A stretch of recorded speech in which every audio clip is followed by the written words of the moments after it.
Kani gadega Pati CCTV. Ubak Tony Marbanyang ubadai usamla balapan krek ban pan tiket nak BGP banyakon yaka election MLA House Nam Arajar Khat Prabanwan nak North Shillong constituency. Ulalaj ujor daka FIR persya yu MLA Barim ke Nongspong constituency ubak JA Lingdo. Bolong menta unong ilam ke BGP na North Shillong. Kani kecing ujor kadai halal kanong remba ubak JA Lingdo ula pentok bria yaka kerteng nung Ubak Tony Marbanyang hak jelang pajba. Yakni ke FIR lalit ujor Hasadar Police Station hakabala sandran lang rui uda ke kemeju u barkinung kersan. Ubak Tony Marbanyang ula kentu yaki pulet bakin kam yu ubak JA Lingdo banlap yaki jing sisya baro. Hakajuk ke por ula keno yu ubak JA Lingdo ba udai ubreu baladon ketilang hakaba pendam siali hakakam thungkam yaki nohi kai skol kebalong ru kamukat duma kebadang sateng hadu menta hak yeng syari jong ke Meghalaya High Court. File ke FIR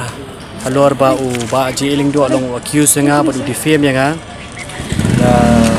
babon ki jing keno jo kan ka penlong meeting ni po Auckland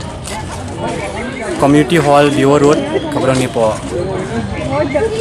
17 North Shillong ka ba defame nga di long adon proper evidence but proof ke ka buong mu kun tho nga ka de ka bakla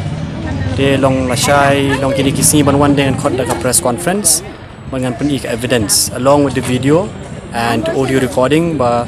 jing kren jong jiling do bukrem persya nga long ka bakla kan long jing kren persya long indirectly wong bangali kren yiki brio ba ladau jiling do uai ka pisay nga kay bangala lut accept nam tabangan contest ni po 17 North Shillong dengan ni sangi kun election kata long accuse nga kum ta dengan don proper evidence ba kham kundu inu kita ki brio bat nga kham kran dari ni spang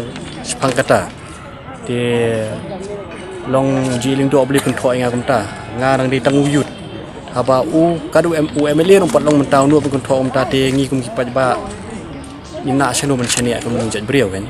dengan khot skawi ka press conference de hapo press conference ngam pedi after kini ki proper evidence but ki proof bau jiling do ukran kum nu hata ka meeting kan de nang tu te long I will fight for justice and lada kalong de ngan syong hapo bar jong ka BGP office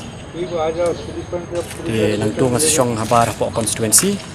man ka bang apat yo justice lada ka police ngan pe bang ada file FIR mta ka sini khasan trek naime arhajar khanyo ada file FIR ni po Sadar Police Station East Khasi Hills de ngan sampai ke prosedur kaya kemno dengan yaki baik Kani gadega Pati CCTV.